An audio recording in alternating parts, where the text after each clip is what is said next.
Hi, James. I thought maybe we'd just do a little video here about using items that are, let's say, not blades, let's say, or even a trainer, which is a dull blade. Uh, Basic ways to use them, nothing fancy, something you can get across to even like the most uncoordinated person, let's say. Mm-hmm. The hand stick, I've seen these for massage, and I've also seen them for music.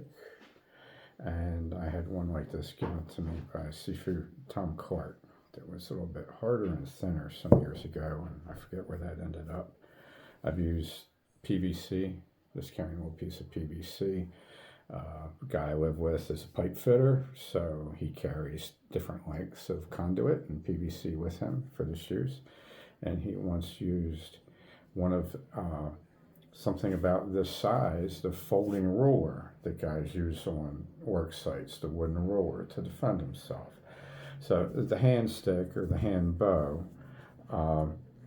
is traditionally held like this, okay, this is very convenient for practicing.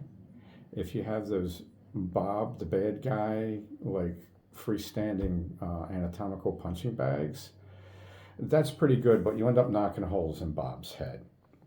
The best thing is get a coil of soft rope and make it about this thick and about this long and hang it from the rafters in your basement, and you can use that to practice hitting with. A light bag will work, but that will No brick? no wreck. The bladder will end up busting from you hitting it with something like this. So it would have to be like a type of light bag that was solid, like something that you made out of a roll of paper towels or whatever. And the basic motion is this here. This is your basic technique, okay? And you're trying to go shallow. There's a problem if you're using lateral strikes against somebody that's in front of you. There's a tendency for both of you to yo-yo back and forth. And unless you've done like a whole lot of sparring, you've got a pretty good chance of doing this and maybe busting your thumb or jamming this cluster of nerves here on the back of their head.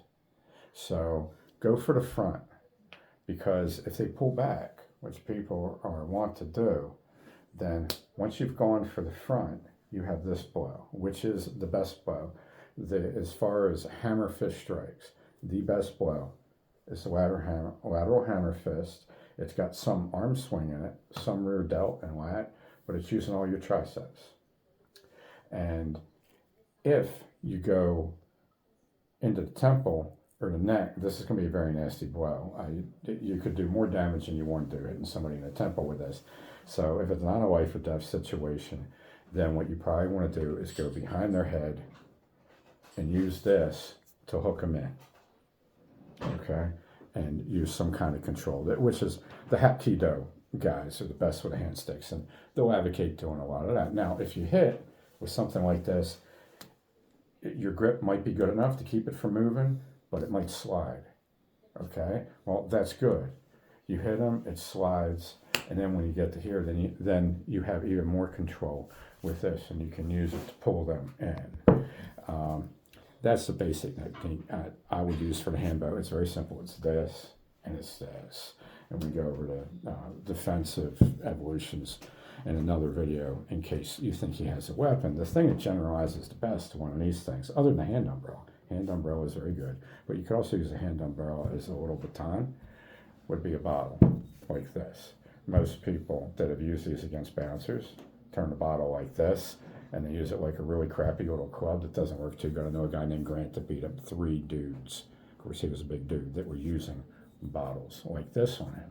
Now, if you're drinking with this bottle, you don't have to transition to this, and the more liquid is in it, the better. You just hold it, okay, and you can do the inward, strike here, okay?